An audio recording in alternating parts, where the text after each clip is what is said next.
FA-50 to F-16 transition, a major advantage for the Philippine Air Force. Recent information from Korea Aerospace Industries, supported by reporting from Polish defense media, suggests that pilots with enough flight experience on the FA-50 Fighting Eagle light combat aircraft may need only 9 to 11 hours of conversion flight time to adapt to the F-16D Fighting Falcon. If accurate, this is a major development with serious implications for countries that operate or plan to operate both aircraft, including the Philippines. For the Philippine Air Force, this could be a game-changing advantage. The Philippine Air Force currently flies a fleet of FA-50PH aircraft with its 7th Tactical Fighter Squadron, and it has long expressed interest in acquiring the F-16CD Block 7072 Viper as its future multi-role fighter. If the conversion time between platforms is truly as short as reported, experienced FA-50 pilots could transition to the F-16 quickly, saving training time, reducing costs, and accelerating operational readiness. According to the claims being discussed, an FA-50 pilot who already has solid flight hours and operational experience would not need full-length conversion courses that usually take months. Instead, the pilot could achieve mission-ready skills on the F-16 in less than a dozen flight hours, plus simulator time and ground instruction. While additional training would always be needed for advanced combat skills, this short conversion window is still a major improvement compared to traditional transitions. In other words, if an Air Force is already flying the FA-50, it does not need to start from zero when introducing F-16s. This creates several benefits. Training is faster and easier. Total flight hours needed for conversion are reduced. Costs for fuel, instruction, and maintenance are lower. Combat units can become operational sooner. Pilots spend less time retraining and more time preparing for missions. This is an especially important factor for smaller countries like the Philippines, where the defense budget is limited and every hour of training must be spent wisely. If the Philippine Air Force can reduce training time per pilot, it can train more pilots, activate more squadrons sooner, and operate more efficiently. One of the main reasons this transition is possible is because the FA-50 was designed with guidance and cooperation from Lockheed Martin, the same company that manufactures the F-16. The FA-50 is not a copy of the F-16, but it is heavily inspired by it. In fact, many aviation analysts describe the FA-50 as a smaller, more cost-friendly cousin of the F-16 with training and light combat roles. Some of the design similarities include: cockpit layout and instrument logic follow F-16 philosophy. Side stick controller similar to the F-16's control system. Avionics architecture based on Lockheed Martin technology. Flight handling characteristics designed to feel familiar. Airframe contours and aerodynamic principles influenced by the F-16. South Korea's own aviation industry experience also plays a major role.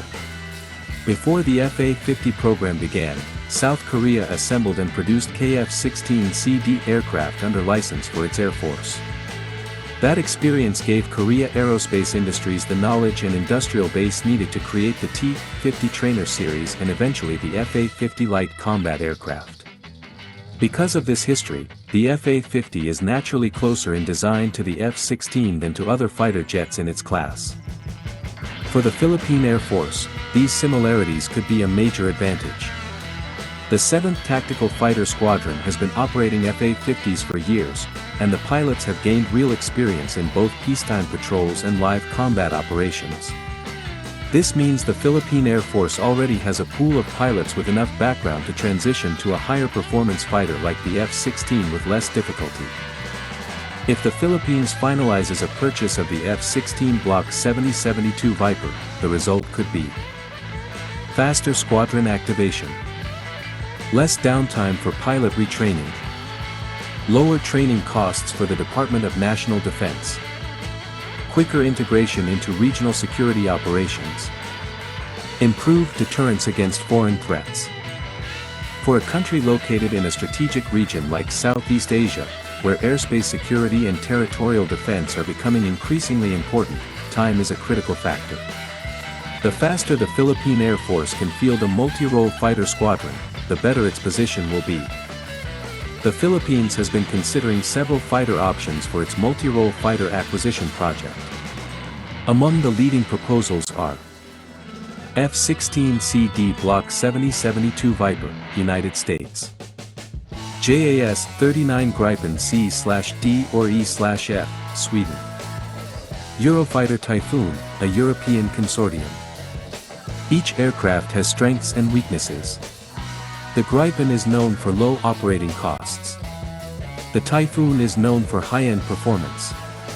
But the F-16 has something the others do not, a direct connection to the FA-50 in terms of design, training, and industrial cooperation.